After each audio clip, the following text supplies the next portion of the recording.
I get a phone call from Eastdale saying, hey, look, we've got this non-performing loan portfolio called Project Jewel. The outstanding loan balance is 2.5 billion euros. And we bid for the portfolio through a process, and we won. And, there's about 2 or 3 seconds of euphoria, and you're like, oh no, what have I done? What have I done? COVID hit March of that year. And Hammerson, of course, was disproportionately impacted by that. I mean, it was brutal. The UK assets were a big chunk of that. That was 500 million. But since the Liz Truss moment and the change in the interest rate environment, Northwest has really been working on the balance sheet, trying to reduce LTV, trying to boost earnings through, refinancing, and the UK portfolio was a key contributor to that deleveraging strategy.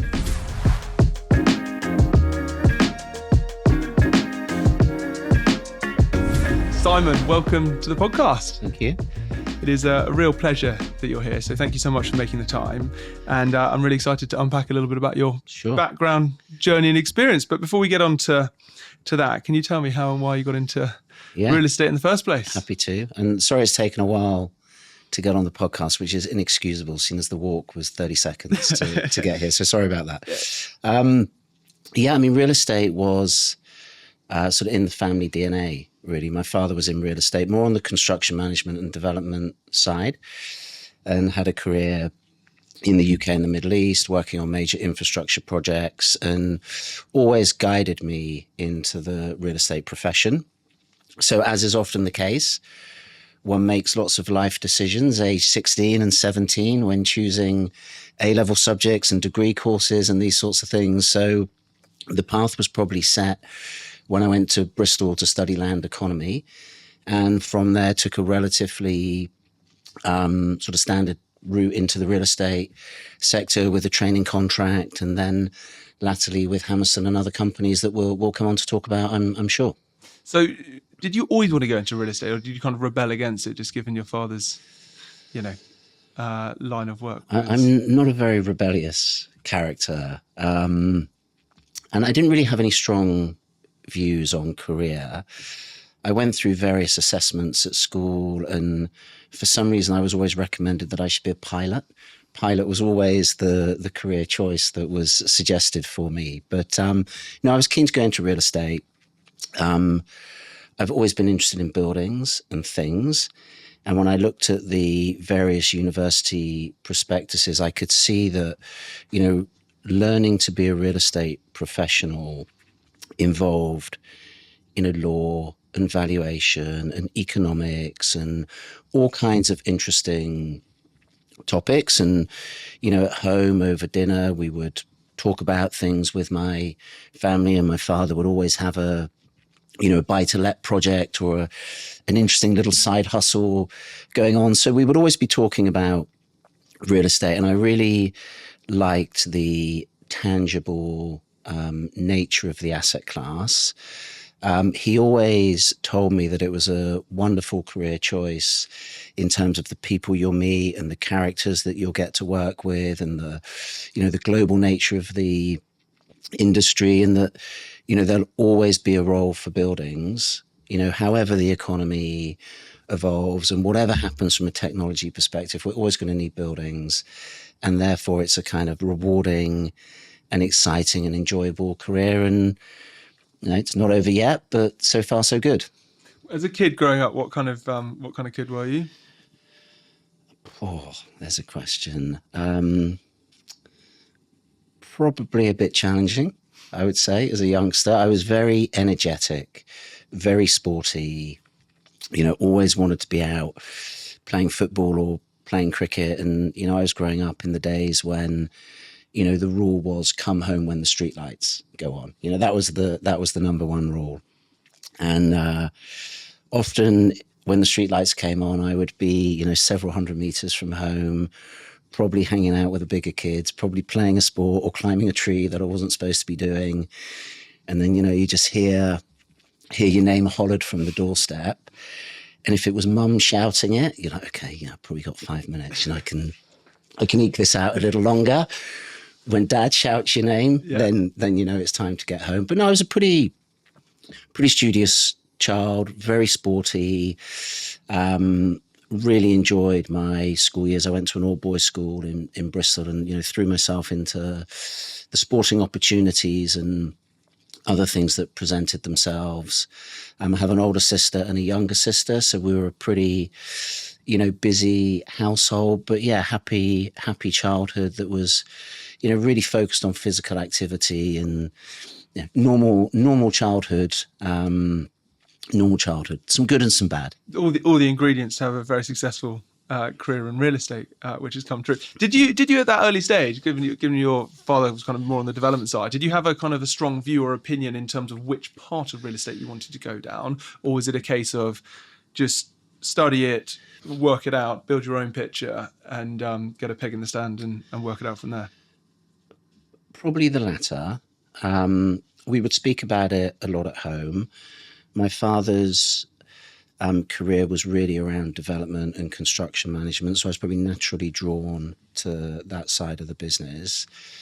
I remember as a young child spending Saturdays and Sundays, driving around various buy-to-let properties that he had,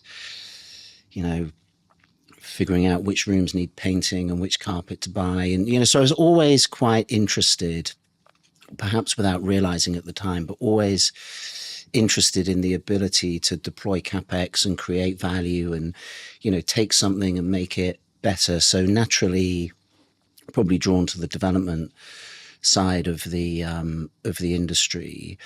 But I think, you don't know what you don't know. And I went to university as a young man, not really knowing what the industry was all about, and, met some great friends and studied some really interesting subjects, and it just kind of evolved from there. I mean, for example, a lot of my career has been in retail. I've moved sectors and latterly have worked in hotels and healthcare, but a lot of my career has been in retail. And, I had no real strong orientation to be in the shopping center or the wider retail side of the business. I just happened to start my career in a sort of management consulting firm, development advisory firm that happened to advise on retail-led mixed-use developments. And there you go. And there you go. And you sort of get on a path and you become known for something and you become a bit more knowledgeable, day by day, a bit more knowledgeable. And, nature tends to take you along that route. So prior to Hammerson, tell me about that kind of early career. What were the jobs that you were doing, and did you kind of get qualified, trying to take a bit more of a traditional route? Yeah, so interestingly, my birthday is in August. So I was always one of the young ones in the school year. And when I went to university, I'd only just turned 18 and met all these wonderful people from all different parts of the country, many of whom who had been traveling, like taking a gap year or two between school and university. And I remember thinking, God, I want a piece of that. And, I'm going to graduate. I'm only going to be just turned 20 when I'm graduating. I've got a bit of runway, so I'll take some time out and travel. And I'd grown up on the south coast of the UK, always been quite passionate about sailing. And I thought, well, look, why don't I combine my passion for sailing, and see if I can use this as a bit of a free ticket to travel around the world. So I got into a yacht delivery service whereby we would take a bus down to the west coast of France, just north of Bordeaux, where boats were manufactured. And these were typically used for flotilla holidays. So we'd pick up these boats and we'd take them to wherever they were demanded. So sometimes it was the Canaries, sometimes it was the Mediterranean, sometimes it was the Caribbean. So I spent 3 years doing that. And progressed, I started doing deliveries and then I got into racing and then I got a bit better and, started competing at a reasonably good level. So, Cowes Week would be a regular fixture, a couple of Fastnet races, a couple of transatlantics. So by the time I started my career, I was probably 24, having, a 6-month sailing break turned into a 3-year adventure, which was wonderful. And one of the interesting things about sailing that I've always, I suppose, taken with me through my career is in some ways it's the ultimate team sport. you can be in a very enclosed environment for days, if not weeks at a time. The scheduling can be quite grueling, a couple of hours sleep here, a couple of hours sleep there, whilst you're kind of all working together.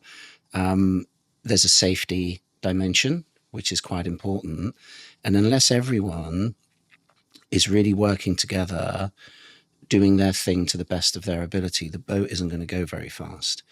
And very small marginal gains when you're sailing can make a huge difference over a 2, 3, 4 week race. So, as I came into my career, without really realizing it at the time, I had acquired a whole range of interpersonal skills, understanding of team dynamics, hopefully an ability to get along with people from all kinds of different walks of life. And that has served me very well. So, long answer to your question, but I started my career aged 24, joined a small niche consultancy business that subsequently got bought by Knight Frank. And our task was to advise developers of mixed-use properties. Canary Wharf was a client, the Mailbox in Birmingham was a client, Spinningfields in Manchester was a client, at a time when mixed-use development was relatively nascent as a sector across the UK, and principally advise on the retail leasing strategy. How could the retail and leisure components be used to kind of boost the value of offices or hotels or anything, any other sectors. And, I started carrying the bag for the boss and making the tea and running the errands and, filing the paperwork and all of these activities. And then, you progress to negotiating heads of terms and learning how to lease property and learning how to submit planning applications and, run development appraisals and run investment appraisals and all those foundational skills that I think are super important. I learned relatively early in my career. So from Knight Frank, after a few years, you went to Hammerson. How and why did that come about?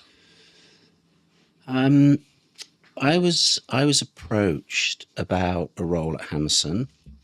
It was in the retail parks team, which is still an asset class very close to my heart. I'm a big fan of retail parks, but I was approached about a development role in that team, and went through a standard interview process. And at the time, this was 2005. At the time, Hammerson was a very, very high profile, very significant British property company. And I went through a process and was fortunate to be offered the job, and was super thrilled to join that business. And again, what I didn't realize at the time, but was important for my career development at that company, is the hiring manager for that role was head of UK retail at the time. And that was a gentleman called David Atkins, who shortly after hiring me really progressed through the organization, became CEO following the rescue recapitalization, the rescue rights issue in the financial crisis. And I really benefited from being one of his hires, working closely with him in his role of head of retail, gaining his trust through lots of great projects that we worked on together. And when he became CEO and, was looking to build his team, he invited me to run the investor relations team at Hammerson. And, we worked very closely right up until I left the business in 2020. So I was really fortunate that I could cling on to his coattails and, have a great 15-year journey with that business. So initially you were focused on development and the development of new or existing shopping centres and retail parks across the UK? Correct. So predominantly retail parks. At the time, Hammerson was probably one of the early investors in retail parks. It had recently taken private a listed business called Grantchester. And at the time I joined, probably had about £1 billion of retail parks on its balance sheet, which, was a fairly sizable portfolio at that time. And I was responsible for a collection of those assets essentially running the asset management strategies, developing ground up extensions, reconfigurations, really just creating and delivering the business plans for that part of our business. And then in terms of your role, you kind of talk on, or you touched on the kind of the shift away from development to investor relations. How did that come about? Obviously, David kind of earmarked you. And did you like that transition in terms of kind of moving from the development to being more client facing or capital facing? Yeah, I loved it. So at the time, I had just started an MBA. So Hammerson very kindly sponsored me through a part-time MBA program. It was part of their, I think they called it talent management. Sounds a bit grand. Leadership development plan, or whatever it might be. It was part of their let's call it succession planning program. So I was fortunate to be sponsored through an MBA, and that coincided with me taking the position of leading the investor relations team. And that was a really, that was quite a natural fit, because what I began to realize about the surveying industry is it is often driven by red book valuation principles. And what that means is surveyors are very good at telling you what happened yesterday, which is not that useful in terms of, investment appraisals, strategic planning, trying to think through how, real estate strategies might need to change to adapt to evolving macro environments. And of course, at the time, technology was the big risk factor of the day.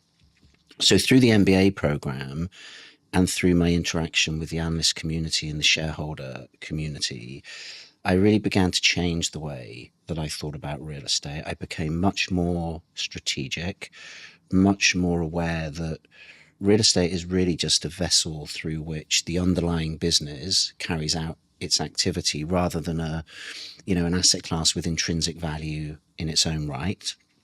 And, I was able to take all of these new skills that I was learning at the MBA and put them into work in my daily task. And it was incredibly enjoyable. The great thing about investor relations, particularly back then when Hammerson was a very large, very significant UK REIT, is that our shareholder base was incredibly global. So for the first time in my career, I was, being asked to fly to New York or Florida to attend an investor conference. I was able to spend a bit of time in Asia. So, as a young man with no kids and no dependents, that was a super exciting project to be part of. And the great thing about the investor relations role within a large company, and, I would always advise people to grab that opportunity if you can, is it gives you a tremendous amount of CEO and CFO access, and it gives you a tremendous amount of board access.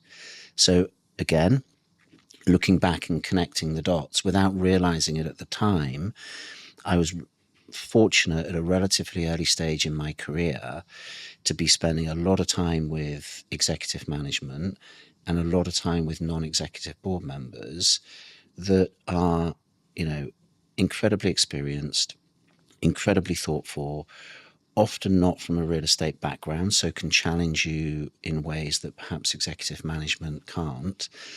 And that was an incredibly formative 3-year period for me.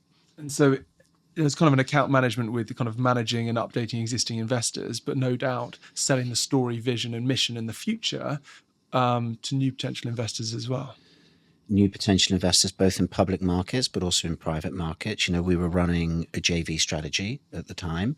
So most of our major assets were held in joint venture. So there's quite an interaction with private capital that, was invested in the asset, but equally was interested in what was happening with the parent.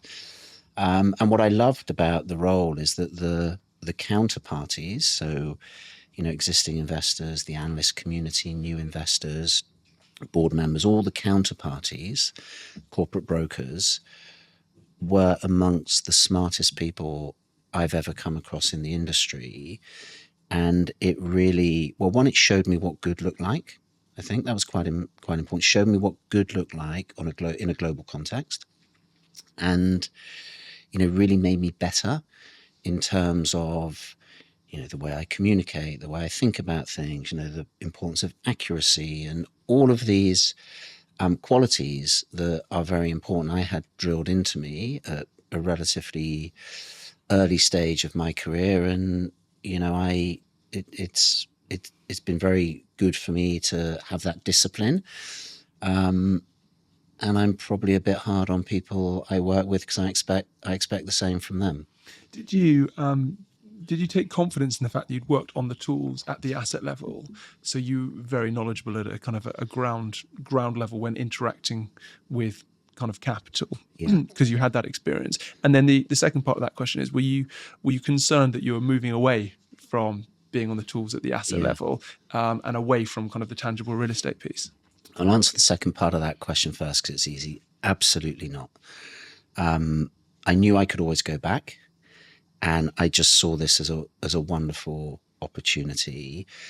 I have generally throughout my career said yes to most things because ultimately you never know where these opportunities will take you. So I had never had any doubts whatsoever that it was the right thing to do.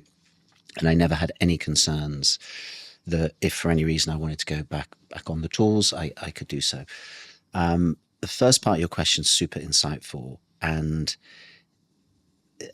yes, it made a huge difference that I had done the job at a ground level in terms of my credibility with the external stakeholders. They would say, "Oh, well, yeah, but what about this planning consent that you need to achieve?" And I would be able to say, "Okay, well, I've got 5 planning consents in my career, and it works like this, and this is how you do it, and here's the risk, and this is the cost, and this is how long it's going to take." So whenever there was a question of detail, and but Simon, how does it really work, and is that really achievable, and are you sure you can deliver that, and what about the price? I was able to talk very confidently and very credibly about my day-to-day lived experience of running assets, running projects, understanding the risks, learning from my mistakes. And I became, hopefully I became, quite a authoritative figure within the IR, real estate IR and real estate capital markets community, because I was one of the few people that had, let's say, kind of the academic creds to be able to do the role, but also had the real world experience who could tell investors, how things would really play out and what risks they might be worried about and what risks they might, not need to be too concerned about. It made a huge difference. And do you think that's what enabled you to fast track your kind of career up the ranks at Hammerson? Yeah, definitely. I had lots of relationships internally, probably, more higher level and more influential relationships than one would normally have at that stage of their career, because of my exposure to, the leadership team and the non-executives. I was quite thoughtful. I was relatively early to raise the flag internally around the threat of online and how we might want to think about our retail focused business with this, new channel that's going to come and disturb our market. And yeah, I progressed relatively quickly through the organization. I think the big, probably the big transaction in my career that maybe to some extent has defined me was the acquisition of the non-performing loan portfolio in Ireland. That was very big, very newsworthy, relatively risky for a, UK listed REIT to undertake. And, that went very well. And, I think that was, probably a good moment for me. Talk to me about that, because loan to own strategy, NPL portfolio, UK established listed REIT.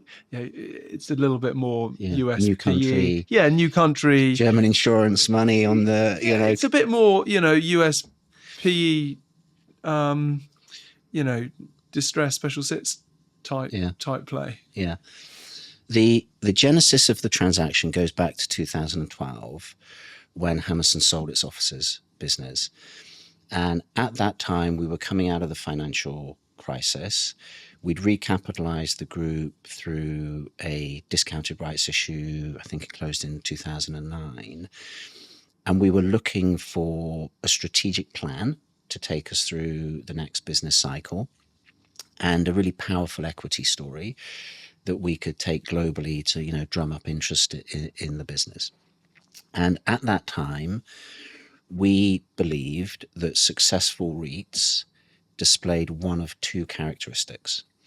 They were either very large, sector specialists with an incredibly efficient income statement that could convert gross rental income to earnings. And at that time, we admired Unibail-Rodamco, Klépierre, Simon Property Group. So they were at the sort of earnings side of our bubble chart. And on the other side, we recognized small companies, experts in their field, that could generate very high development profits and very high NAV accretion. Think Great Portland Estates, Derwent London, Shaftesbury, as they were at the time. And when we mapped the universe of, what makes a successful publicly listed REIT, we realized that Hammerson was in the middle and was neither one thing nor the other. It was quite big and quite efficient from an income statement perspective, but it certainly wasn't to the right of the chart. And it was too big and too diversified to be a small, nimble NAV type operator. So we decided that, our core DNA was retail. We were invested 65% retail anyway. It was 2012, so, the iPhone only came out in 2008. So we weren't really, at that stage, I suppose, too concerned about the threat of online because it didn't really exist as a channel. And we thought retailers would agglomerate their estates around a smaller number of flagship type locations. And therefore, if we exited our offices business and redeployed our capital into what was our core market, that would re-rate the share price. And it did up until about 2015 when the environment changed. So we sold our offices portfolio to Brookfield. There were some other reasons. It was a very development-heavy portfolio. It acted as a bit of an earnings drag. We had some big lease expiries coming up. So we successfully exited that in 2012. And then I was tasked with the job of, well, what do we do with the capital? We've now got very low leverage. We've got excess capacity and we need to redeploy it in line with our strategic objectives. So we started looking across Europe from a top-down and bottom-up perspective. Top-down, I was really searching for economies that were going to do well based on a whole range of economic and demographic factors, growing population, high GDP growth. We looked for certain features in the labor market that we knew would support consumer spending growth, and low internet penetration rates. That was one of our key metrics that we looked at. So we could get data on what the internet penetration rates were, and we were able to identify countries that we thought were relatively internet resistant. So from a top-down perspective, Ireland screamed unbelievably well. And, we've all seen what the Irish success story has been like over the last 15 years. And then we looked equally bottom up.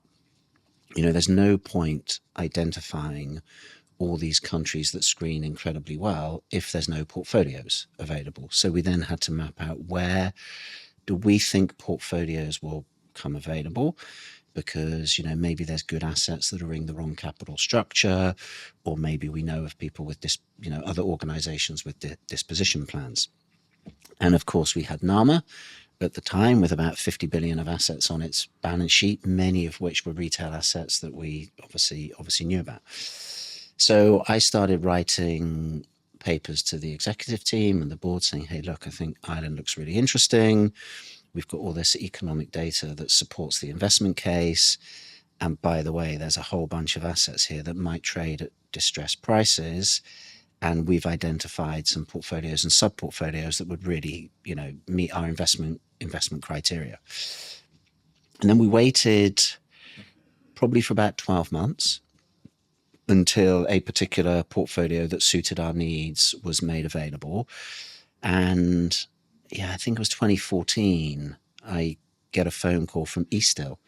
They were they were the new kids at the time, saying, hey, look, we got this non-performing loan portfolio called Project Jewel.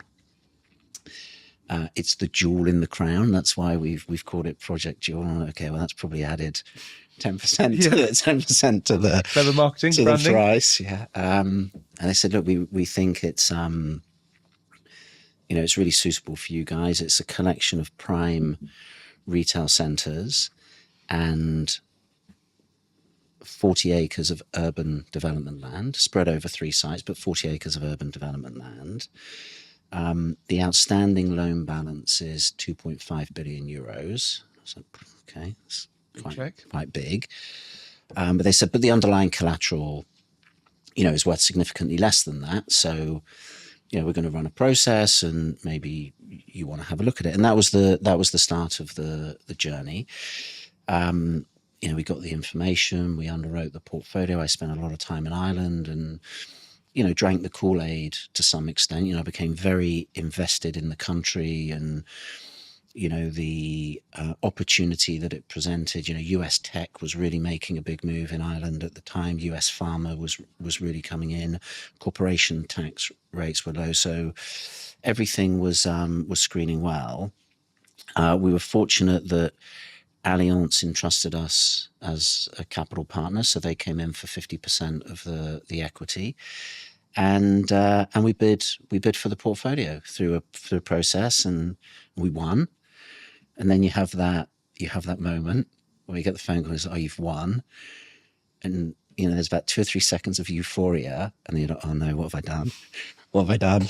Why have I won? What did everyone else? What have I missed? Yeah, what have I missed? So classic winner's curse. And that was on a Friday night. And then by Monday morning, we'd bought the loan book. We did the transaction over the weekend. So we got the call on Friday night. By Monday morning, we bought the loan book. And we were a lender all of a sudden to this collection of Irish, property entrepreneurs. And I got a phone call from David. He said, oh, well done. Better get out there and sort it out then. Yeah, your deal, you've originated. Yeah, you've got us in this. Exactly, you've got to go and manage it. Exactly. And I like that, because I do see oftentimes within organizations, departments can be very segmented. And the investment team will buy something and they'll sort of throw it over the fence to the asset management team. And then the asset manager is like, oh, why did you buy that? I don't want it. I can't do this. I can't do that. And you get very low levels of accountability. But what I liked about Hammerson is we tended to organize ourselves in a kind of private equity type way, where we would build teams around assets and portfolios. And we say, you multidisciplinary team are responsible for the performance of that asset. And there may be leasing, there may be asset management, there may be development, there may be marketing, but you all work together and you are responsible and accountable and rewarded for the performance of your assets. So I think that was a really good model. So I went home and said to my wife, well, I've got some news. I think we're moving to Ireland.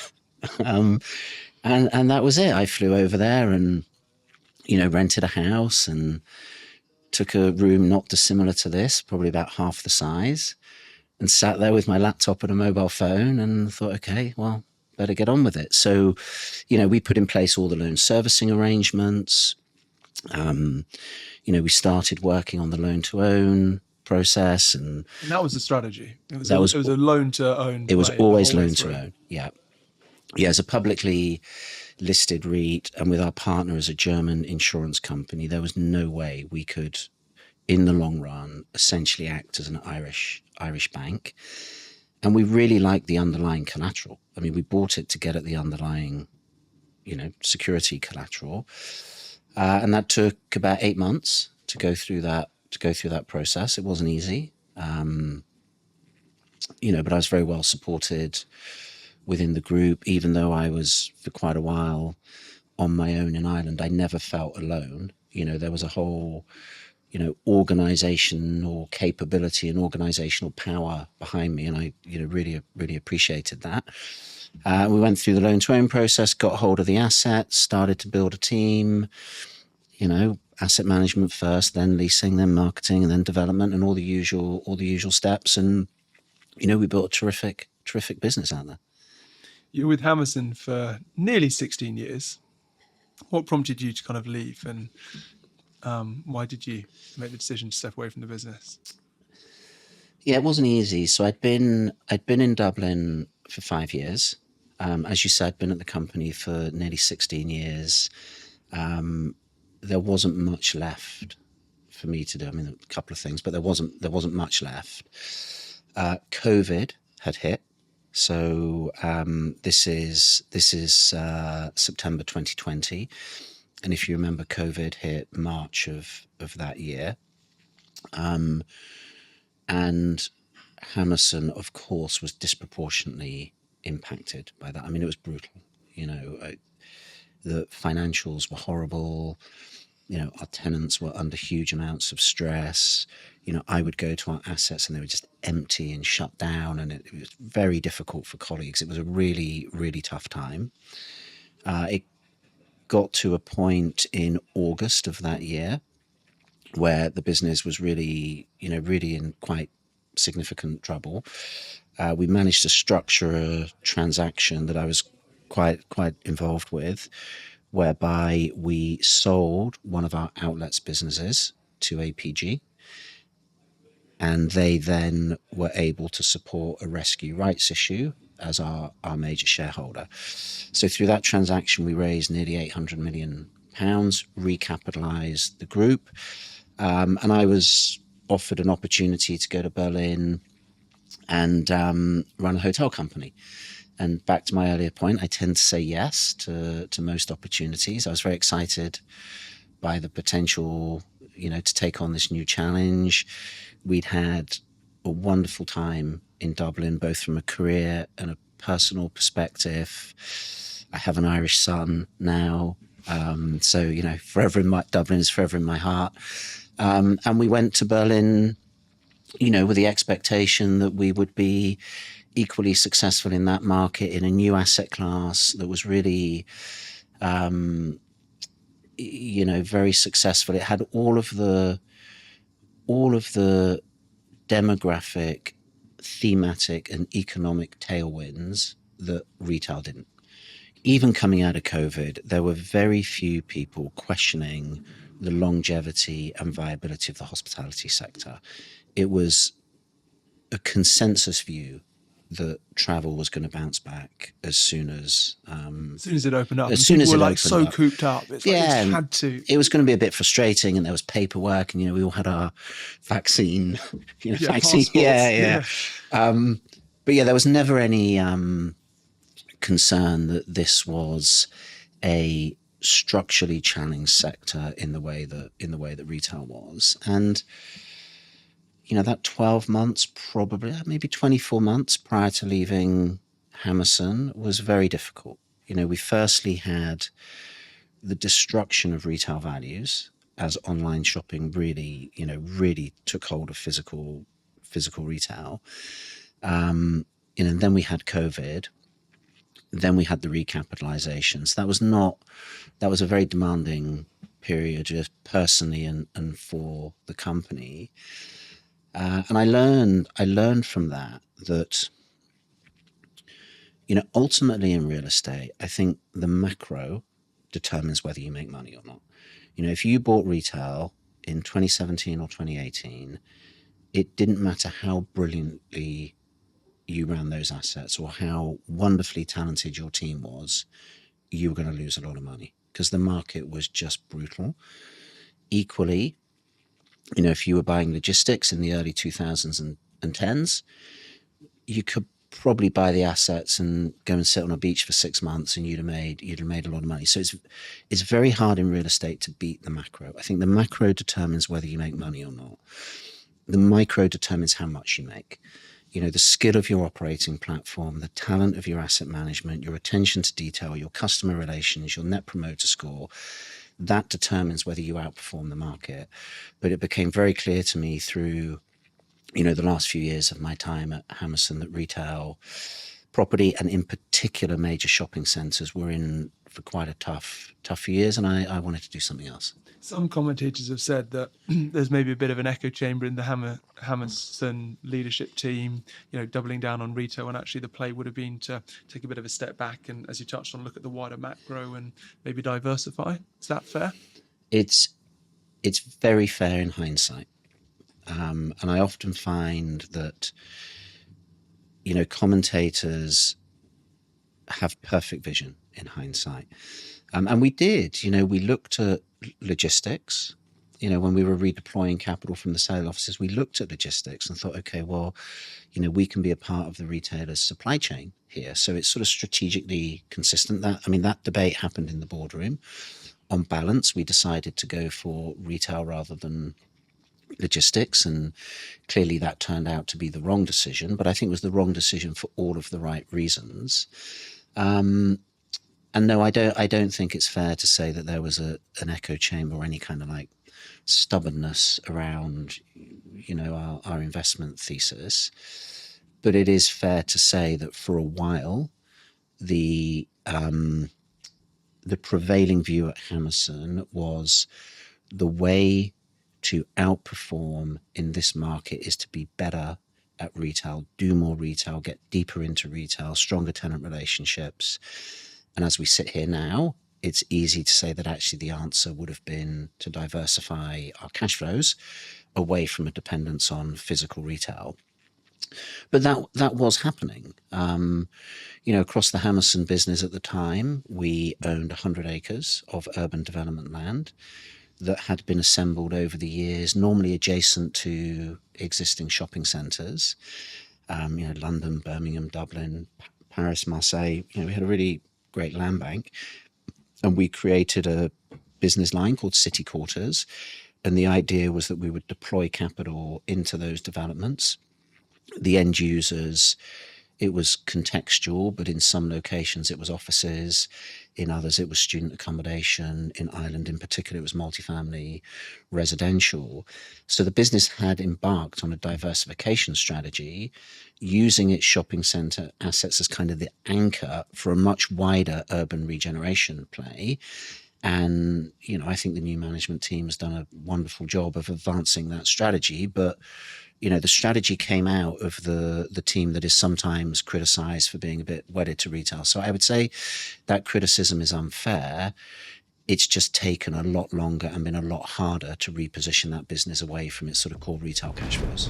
Property is a people business, hence the name People Property Place. Business has been tough the last couple of years. Get the people aspect wrong, business becomes impossible. Get the people aspect right, it's still hard, but it's manageable, much more enjoyable, and you're much more likely to hit your goals.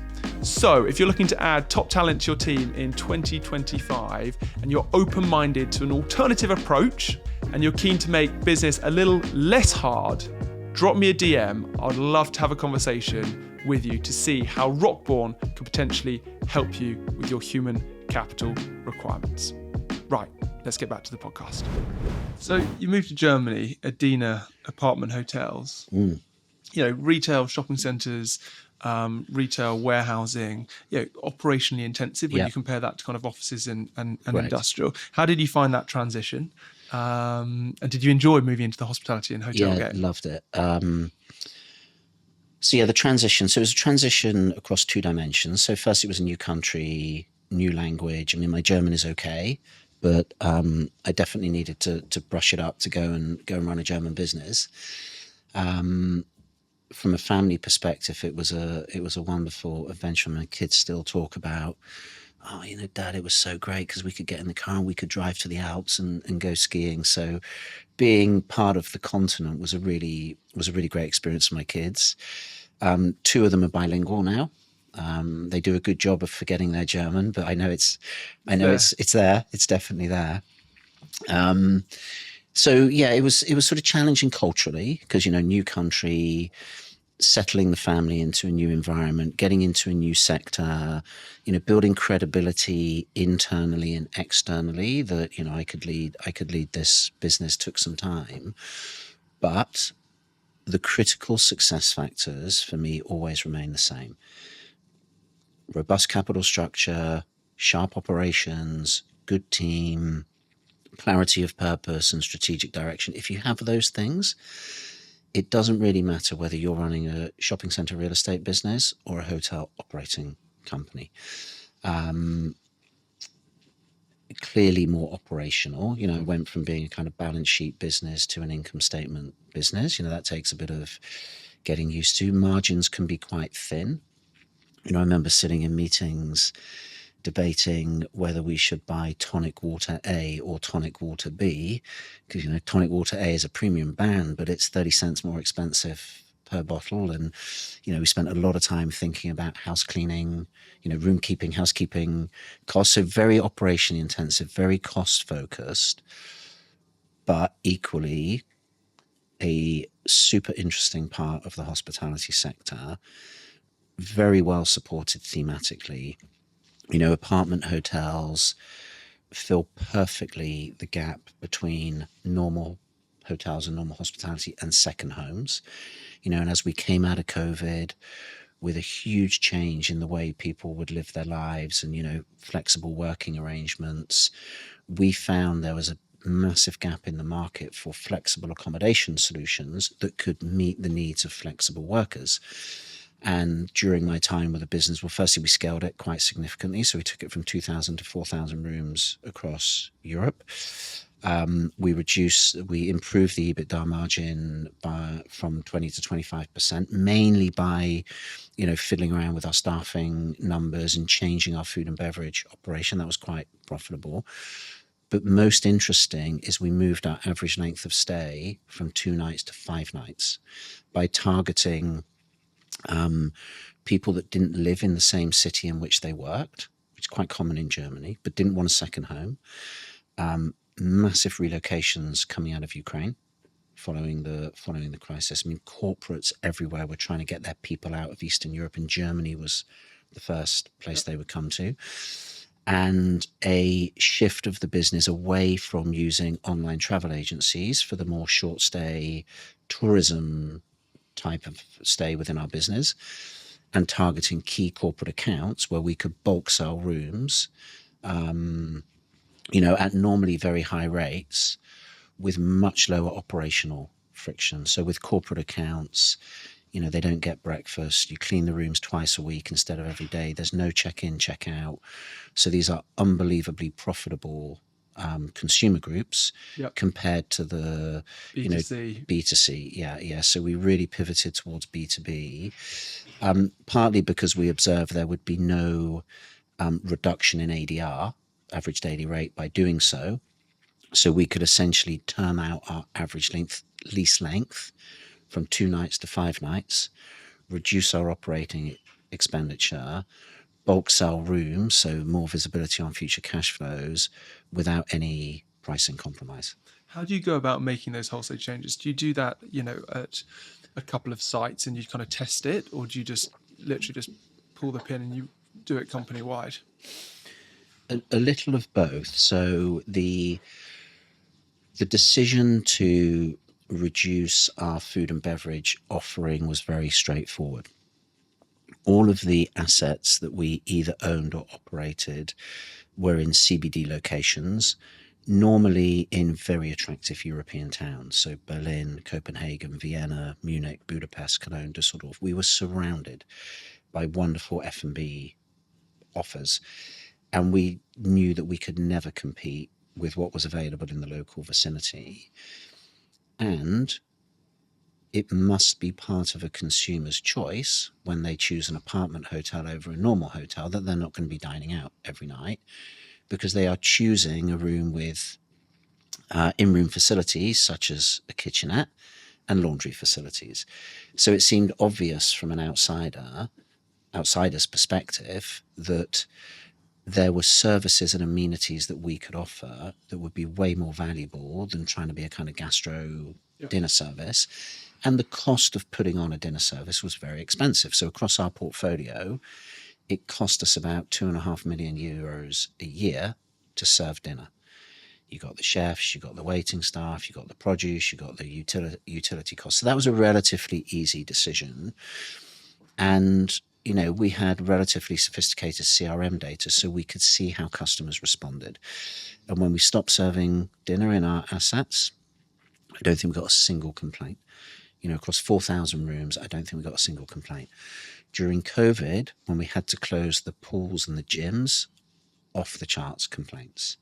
So we knew why people were choosing our product, and it wasn't to come and have a gastro experience. It was to come and stay for an extended period of time, enjoy the, you know, attractions that are within the area, or have a business trip, and use the gym and pool and in-room laundry and things like that. So that was relatively easy.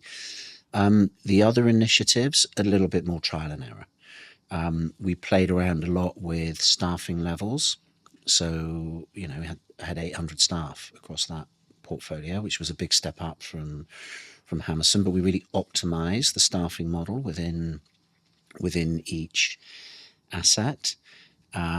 We targeted key corporate accounts in different cities, and some worked well and some less well. So there was a lot of trial and error, but we were always quite thoughtful. You know, generally I prefer trial and success to trial and error. So it wasn't like we were just firing bullets around thinking what's going to stick. We were quite thoughtful about the trials that we ran, but there was an element of sort of, you know, discovery about that process. You then, after 2.5 years or so, became head of Europe at Northwest Healthcare, moved back to the UK. Back to the Talk UK. to me about that transition and why you made the move, and what the opportunity set was. So we decided after 2.5 years in Germany and 5 years in Dublin, you know, we'd been away from the UK a long time. Me and my wife left the UK as a married couple. We came back with 3 kids. So our life had changed quite significantly in that time. And we knew that we wanted to raise our family in the UK, and that the time was right to start looking for an opportunity to come back. I was pretty conflicted. I mean, I love the Adena business. The people are wonderful. The shareholders were great. The product is terrific. And I think that business is going to go from strength to strength. So I was very disappointed to leave the role, but equally, you know, the time was right for us to come back to London.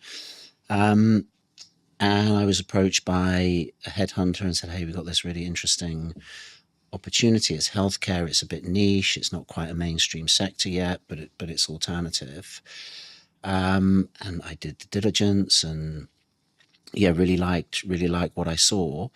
And again, it's back to my point that it's very helpful in a real estate career to be in thematically supported sectors. I mean, I think Blackstone probably figured this out before many others, as they often do. But you know, I know a few of the Blackstone guys, and they have always been conviction type investors, and I think that is right. And in the way that I saw, you know, real opportunity within the apartment hotel space, and I observed a sector that was likely to grow and key into some of the themes that were evolving in, you know, European real estate.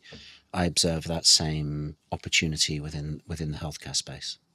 So you came in to be head of Europe. For those listeners who haven't come across Northwest, can you just give a bit of background, context, and then a little bit on the kind of the European portfolio as well? Sure. So Northwest is a Canadian listed healthcare real estate investment trust. It was founded just pre-2010. and grew very successfully in the low interest rate environment, led by an incredibly charismatic North American real estate entrepreneur that was very early to invest in healthcare, originally built his portfolio in Canada and then went global. A lot of the growth came from relatively clever use of short-dated floating rate debt, and we can come on to talk about how that played out in later years. But it's a business that identified early the themes around aging populations, growth in illnesses and comorbidities, but more importantly, identified that ultimately public health systems were going to be unable to cope with population demand for healthcare, and started buying private facilities across the world, originally Canada, then Australia and Europe, kind of at the same time. And these are all assets that are focused on the cure rather than the care side of healthcare. So we don't have any care homes. We own assets where you will go to be cured. Medical centers, private hospitals, clinics, surgical facilities, those sorts of venues. And we're very constructive on, cure healthcare as an investment theme, more so than we would be on care homes, and happy to talk about that. Yeah, because people hear about healthcare as an alternative, as a sector, and it can mean an awful lot of things. Yeah. So you're cure based rather than care based. Yeah. So I think the way to think about healthcare is probably three main subsegments: care. So care homes, senior living, assisted living. I think that's a relatively well understood asset class. Often triple net or net lease in nature, and therefore the skill there is really identifying those operators and those assets that are going to succeed, either because they're in the right place, or they have the right tenant mix, or they've got the right operating partner. It's essentially a credit type investment. Life sciences. Most people know what life sciences and lab space is. And then the third is cure. And this is perhaps the most nascent of the three subsectors of healthcare. But as I said, it's medical centers, private hospitals, clinics, can be single let, can be multi-let. And essentially these assets are performing procedures. The operators are performing procedures that are paid for either by mandatory social insurance in Europe or the NHS in the UK, and topped up by private insurance or self-pay in certain cases. But they're essentially infrastructure assets, essential to the functioning of healthcare systems across Europe, with cash flows that are ultimately sponsored by the state or some sort of social insurance. So I love the asset class. It's nascent in Europe, quite well evolved and established in the US. And as a consequence, we see lots of US interest, lots of US capital interested in replicating their cure healthcare strategies that have been successful for them in North America in a European context. Give me an overview of the kind of the size and scale of the portfolio. So globally, the portfolio is $8 billion. In Europe, it currently sits at about 800 million euros. It was larger, but some of the listeners will recall the transaction last year whereby we sold our UK private hospitals business to Assura. That closed in August of last year, and it's all in the public domain. We took a combination of cash and paper as part of that transaction, and obviously that did very well for us following the KKR and PHP situation that's recently completed. So the portfolio in Europe was quite sizable. The UK assets were a big chunk of that. That was 500 million.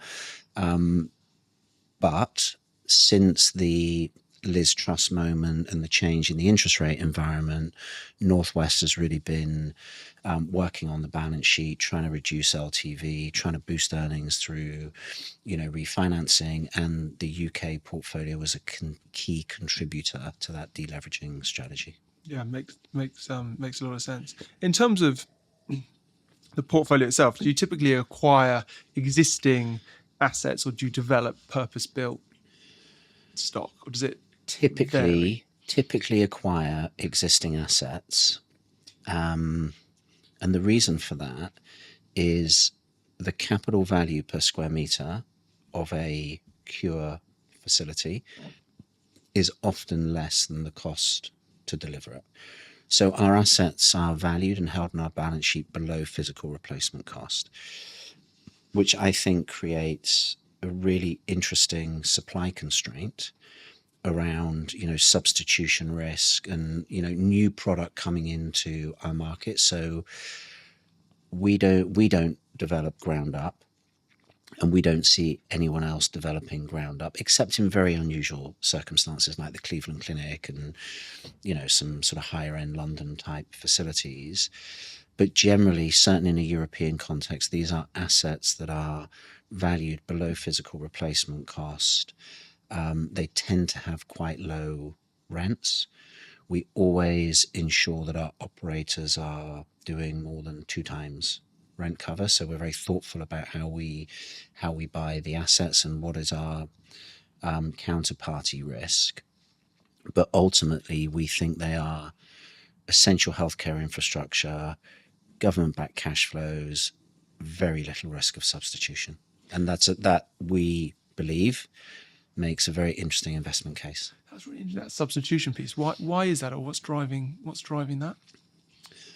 What's driving the low substitution, or the low substitution risk, and the replacement cost versus existing assets? The rents are relatively low because the assets at a kind of operating level are not that productive.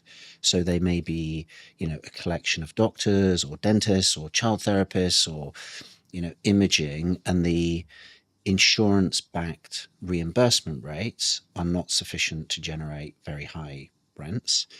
The reason the economics of development have deteriorated is partly the ability of the operators to pay.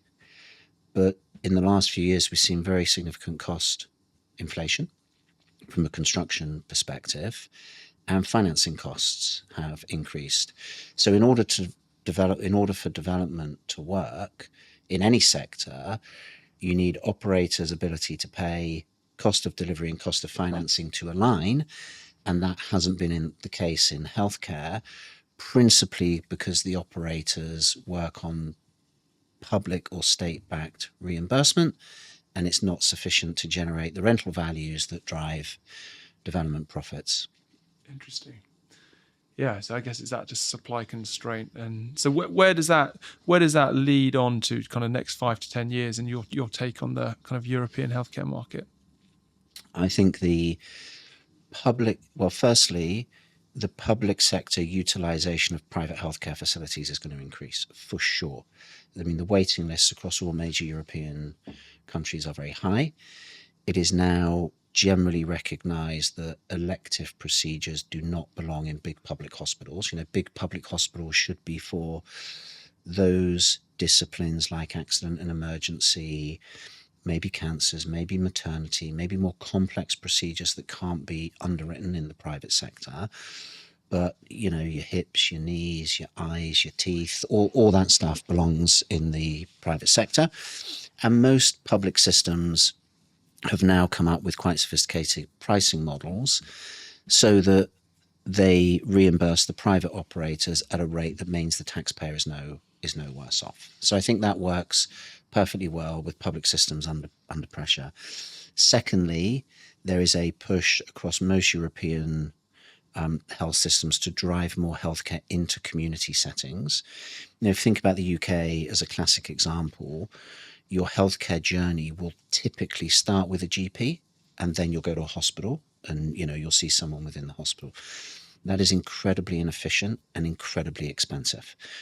And it's much better for the patient, much lower risk of infection, much more enjoyable visit, and cheaper if they can go and see their practitioner in a community setting. So I think a greater number of community settings for diagnostics and treatment is almost a certainty. And the third feature that I think will play out in the coming years for European healthcare real estate is US capital and infrastructure capital will continue to look at this asset class and think, maybe with the exception of data, this is about as infrastructure as I can get from a real estate perspective. It's needs-based, it's non-discretionary, it's government-backed cash flows. Okay, there's a bit of leasing risk and there's a bit of capex every now and then to put into the assets. But in terms of a defensive, reliable asset class that has stable cash flows secured against a granular tenant base, I don't think it gets any better. And I think the infrastructure capital that is, starting to look at European real estate is really, really going to target healthcare. Because they've got typically bigger or deeper pockets than some of the real estate lower cost. And a lower cost of capital as well. Lower cost, yeah. More capital at a lower cost. And from my understanding in talking to some of these capital houses, is they are finding it difficult to deploy into sectors that would be traditional infrastructure. Airports, ports, pipes, wires, toll roads, maybe service station. It's difficult for them to put capital to work in those sectors. I don't know why. Maybe it's availability of product, but increasingly they're starting to look at needs-based real estate as an adjunct to their core infrastructure strategies. And is that through JVs, partnerships, separate accounts, all of the above? All of the above. Being a somewhat nascent sector, I think there is less available talent in healthcare than perhaps some other real estate sectors. It's not like, there are lots of people walking the street that have healthcare real estate experience. So we have found that our operating platform is very attractive to these capital providers that want to access the space. Firstly, because they just talk to us and they want to pick our brains and get our insights, which we're very happy to do. But secondly, as they think about their healthcare strategies, whether it's care or cure or life sciences, relatively quickly you get to a small group of people or a small number of managers that have credibility and track record within that space, and we're one of those companies. Yeah, we've just wrapped up a search for a healthcare platform, and it is a very small market. Operators, managers, and then you have to kind of look outside of that in terms of the transferable skills, in terms of what people can kind of bring and add. Yeah. So and it's a real estate market that is operational, and all of the critical success factors that I talked about earlier are relevant. With healthcare, there is a regulatory overlay, and that is what makes it quite complicated. Every country in Europe has a slightly different healthcare system. Now there are consistent themes, and when you understand one, it makes it a lot easier to understand others. But there are regulatory factors that need to be considered if you're deploying capital. And so that's a constraint or a barrier to entry, or people getting their head around entering the market? Yeah, I think it's just an extra layer of complication. That puts people off? I don't think it puts people off. We quite like it because it talks to the point about substitution and barriers to entry, and our market position is somewhat protected by having this expertise. So I don't think it necessarily puts conviction investors off. Maybe it acts as a bit of a filter.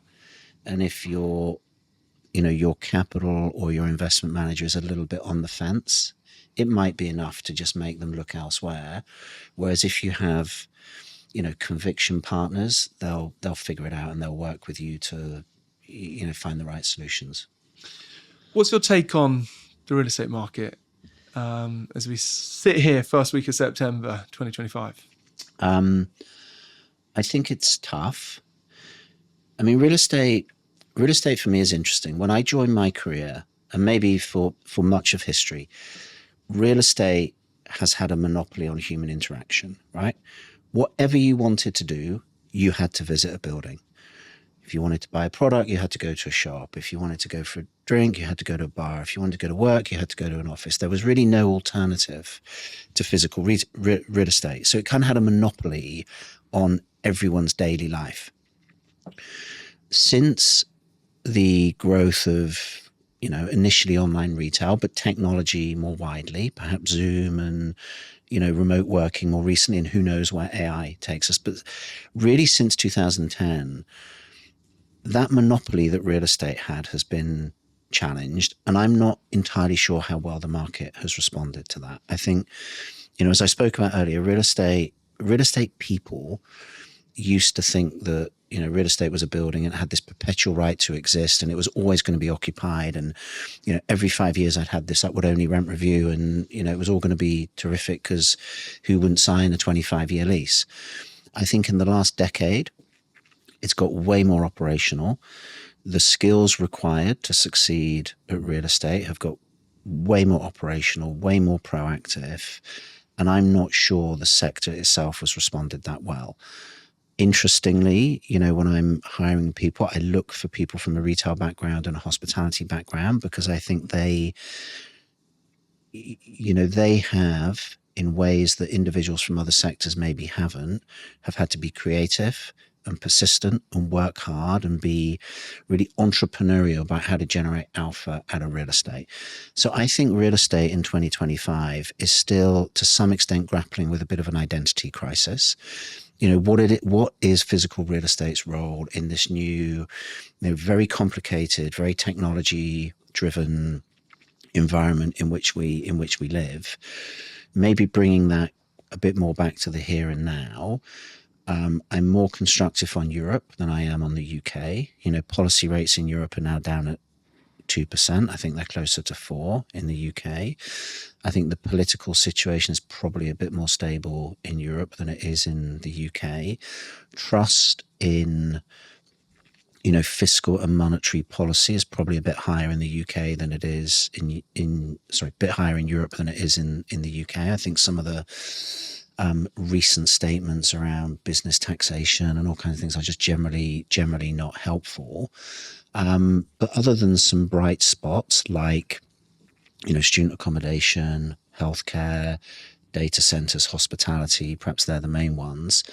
I think it's really quite difficult. And NOI growth is hard to manufacture. It's not easy. Tenants and operators are cautious about their business plans and their investment strategies. Debt is accretive, but only just in the UK. And I think all of those factors combine to make it a relatively fragile environment.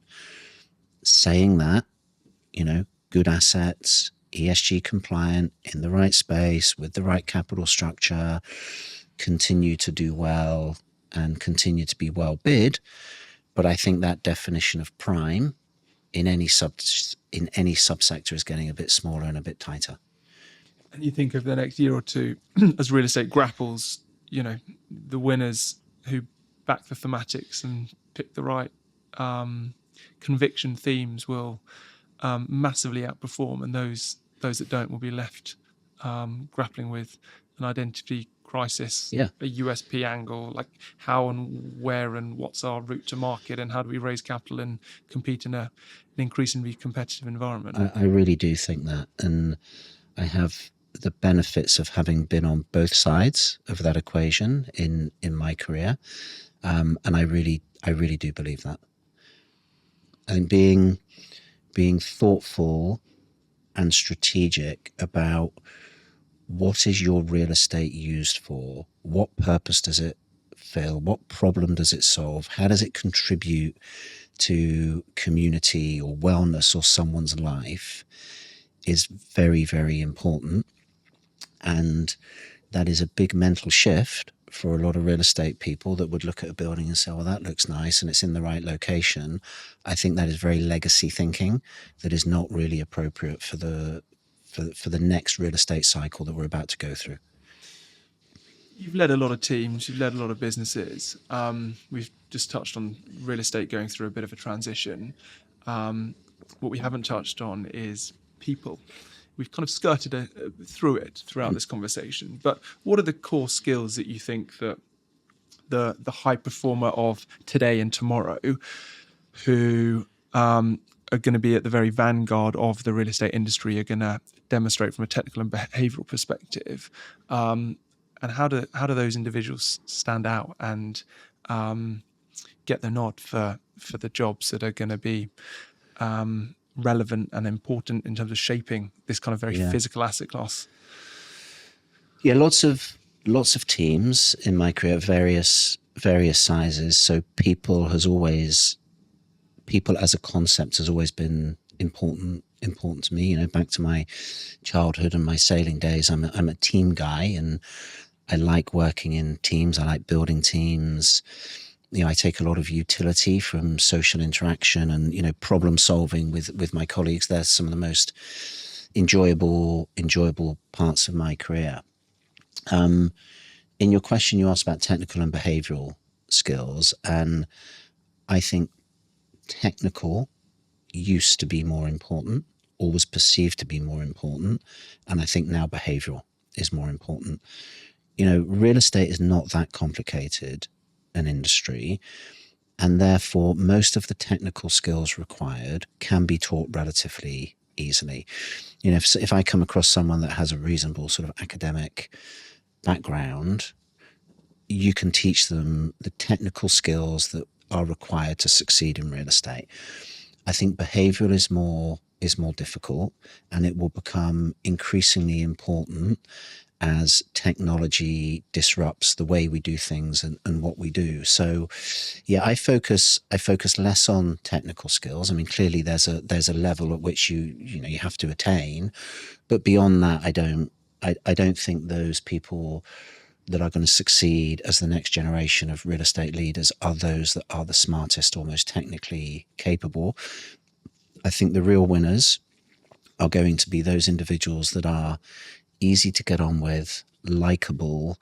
You know, my dad, back to my dad, he always said to me, being able to problem solve is better than knowing the right answer. And I think that is very true. You know, you can know the right answer, but if you have a skill whereby you can assess a situation, you can think strategically, you can think long term, and you can, you know, construct arguments about how real estate is going to be, you know, how it's going to be used, what's attractive, what's not attractive. That is way more important than having, you know, an A-star next to your name in a university degree or something like that. So what keeps you up at night? For now, if it's not my young family, I'm quite concerned about the political situation generally. I think Trump is, you know, really having an impact on markets and interest rates. And obviously in the UK, we have our own issues. Europe is not without its challenges. So, you know, with real estate being a very large, capital intensive, illiquid asset class, I do think a lot about, you know, macro risk, property rights, you know, what is the right strategy to look after our shareholders' capital in what is a very uncertain and difficult investment environment. As we draw to a close, Simon, a question I ask everyone on the podcast is, if I give you £500 million, who are the people, what property, in which place would you look to allocate that capital? So £500 million. So all my career has been spent in European gateway cities, and I believe in European gateway cities. So I would deploy all of it into European gateway cities. I would stick to the asset classes that I know. So I would buy healthcare, I would buy hospitality, and I would buy retail parks. I'm still a bit cautious on shopping centres, but I'd buy retail parks. And I was very fortunate. When I was living in Dublin, I got to know quite well a gentleman called Pat Gunn, who was a very successful Irish real estate entrepreneur. 3RE, yeah. And he is just a wizard at spotting market cycles, buying assets at the right time, selling assets at the right time. And I would make sure that a big lump of it went to his new vehicle, because I think he's a really great operator. He was super nice and super helpful to me, and is one of the nicest guys in real estate. So I'd make sure he gets a fair chunk of it. Well, maybe you can help me get him on the podcast, because I would love to talk to him about his new business, 3RE, his background, and I think he's got a JV with Airmont, looking to buy Central London offices. Yeah. I can drop him a text. Happy to do so. Subject to how well this lands. Subject to how much of the 500 million he gets. Yeah, quite. Well, look, Simon, you've had a phenomenal career. I love that comment about saying yes and kind of like leaning in. There's just so many different parts of this conversation that have been absolute gold dust. So I can't wait to listen to it back. Right. And I'm really excited to see what you and the team go on to achieve at Northwest and beyond. So thank you so much for your time, energy, insights. It's been a pleasure. And you have been a difficult man to get on the show, but it's been well worth it. Thank you very much indeed. Yeah, enjoyed it. Hey, quick one from me. If you enjoyed this conversation, do me a favor and share it with a friend or colleague that you think would get value from this conversation. It would mean the world and help grow the People Property Place podcast. Thank you so much.